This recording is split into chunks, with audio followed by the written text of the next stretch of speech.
can I ask for what I want when I don't know what I want? This is a pretty common dynamic that I see in conscious intimacy alchemy sessions. And I just wanted to share some insights that I've been having and that I've had in my own life around this topic. First of all, this is a place where it's really, really helpful to cultivate an intimate relationship with your body. Your body knows what it is that you want and that what it is that you would like to feel at this moment. We often have a tendency to ignore the signs from our body because it might not be what I normally want, or it might not be what I think that the other person wants to give me, or it might be I'm asking too much, or I'm being a burden, etc., etc., etc. There can be a lot of other things there. And so cultivating a relationship, an intimate relationship with the body so that you have the capacity to listen is really helpful. However, there are a lot of other dynamics at play here, like an unacceptability that has been cultivated of being in the maybe. It's like I have to know right now exactly what it is that I want, and if I change my mind, like, tough shit. And so one of the things that I really play with is being in my maybe.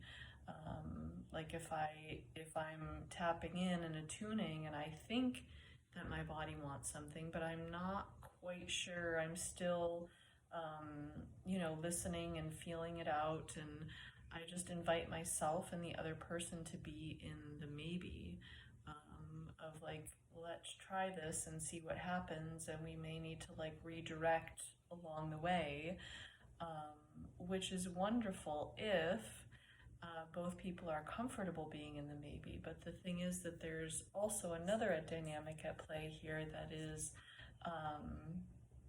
that a lot of people are not comfortable being in that in-between space because it can be very unclear, it can be a little bit murky, it can be confusing, and with so many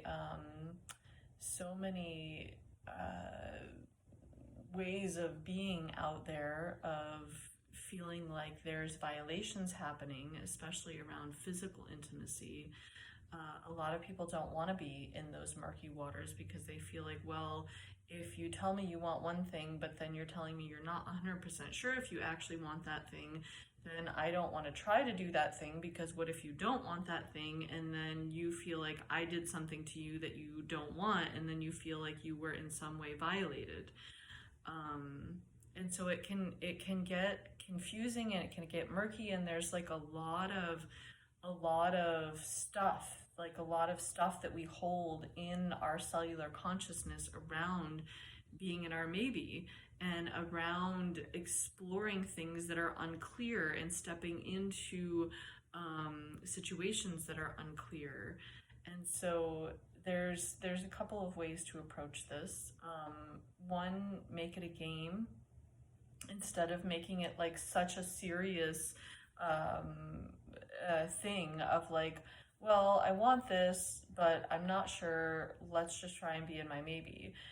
Try making it a game. So Dr. Betty Martin created something called the 3-minute game, and you can look up YouTube videos and other things to get more details, but the idea is that you essentially, one person is the one who's like asking, and this is a great practice in general anyway, to tap into and attune to what I actually want.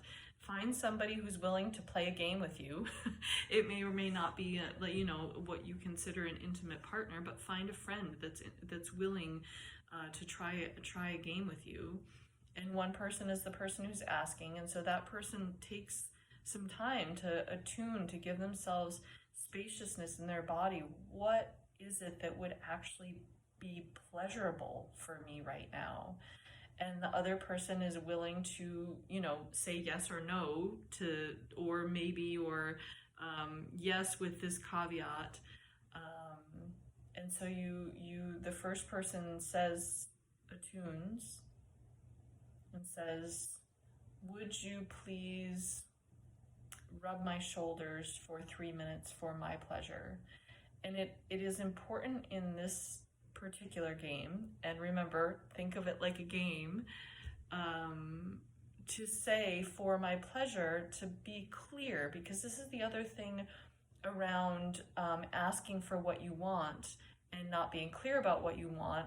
Sometimes it's really helpful to get clear, like who for whom are we doing this? Like, who is the one receiving the pleasure? And of course, there are a million other fun ways to play with this where it is for the pleasure of both. And usually it is, yes, usually it ends up being pleasurable for both people. But laying it out in this way, like getting down to the minutia, and I will say, like, I am really not great at that in a lot of ways. Like, I went to a salsa dance social, and there was a class at the beginning, and I've been dancing salsa and Latin dances for a really long time, and they were like breaking it down to the minutia, and it was so hard for me just to follow like the basic steps when someone was like counting, and I was like, this feels weird in my body. But sometimes there's like really a lot of value to breaking things down to the details and saying, okay, I am the one asking for what I want. This is for my pleasure. I am the one being asked to participate in this game and give this person what will bring them pleasure. And of course, I always have a voice. If I'm like, well, no, I totally don't feel comfortable doing that, that's valid as well. Or I would only feel comfortable doing it if we do it in this way. Totally valid as well. But it tends to be an interesting game of like, okay, yes, it's 3 minutes. I'm willing to, do this thing that this person wants for 3 minutes. And then the other thing that's really important here, that's what I was speaking to one of my clients today about, is playing with being in the maybe. So this person asks for what it is that they really desire at this moment, what they think that they desire at this moment. This person starts to give that to them, but maybe this person's body does not receive that in the way that they thought. Maybe they're less comfortable than they thought they would be. Maybe it doesn't feel as pleasurable as they thought it would be. Maybe their body gets activated for some reason by being touched in that part of their body that they were not aware that maybe would happen. And so really making it clear that it's okay to shift, like in after 1 minute, after 30 seconds, after 10 seconds, this person can say, actually, can you shift a little bit this way? And so there's a constant communication, which in this exploration is really one of the most important things, because when I think that part of the reason that a lot of people say, I don't know what I want, is because they feel like they can't or don't want to ask for what they actually want. There's like this, I don't know what I want, because I feel like if I actually asked for what I want, it would be too much to ask for. It would be a burden for me to ask this of you. It would be, et cetera, et cetera. And so the beauty of this play, it's like, think of it like a playground, like your sandbox that you're going to go and play in.